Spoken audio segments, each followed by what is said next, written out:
Sir जी अज अपनी कलाम ने जो शायरी है चंद अशआर सुनाओ। ये अक्सर तुझे पंजाबी सुनना चाहते जी या उर्दू सुनना सर चाहते? पंजाबी।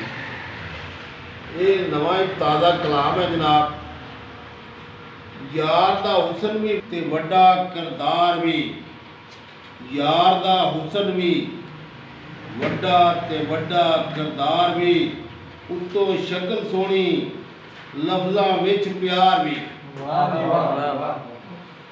यार दा हुसन भी वड्डा ते वड्डा किरदार भी, उत्तों शक्ल सोहनी लफ्ज़ां विच प्यार भी। वाह वाह दिमाग दे विच ख्याल सोहने, वाह वाह दिमाग दे विच ख्याल सोहने, उस दियां प्यारियां अखां विच खमार भी।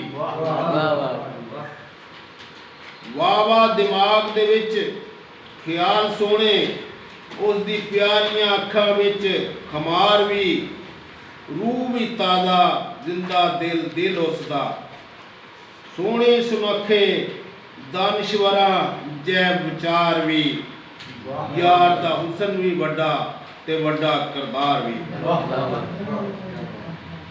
वो हर गल ते मेरा ख्याल भी रखे, वो हर गल ते मेरा ख्याल भी रखे, वो मेरी रग रग तो आश्कार भी, वो मेरी रग रग तो आश्कार भी।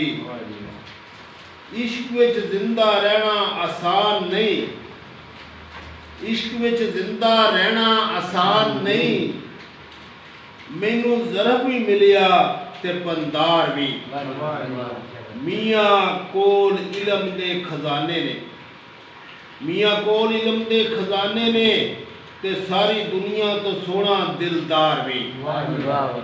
यार दा हुसन भी वड्डा ते वड्डा किरदार भी, उत्तों शक्ल सोहनी लफ्ज़ां विच प्यार भी। Thank you very much.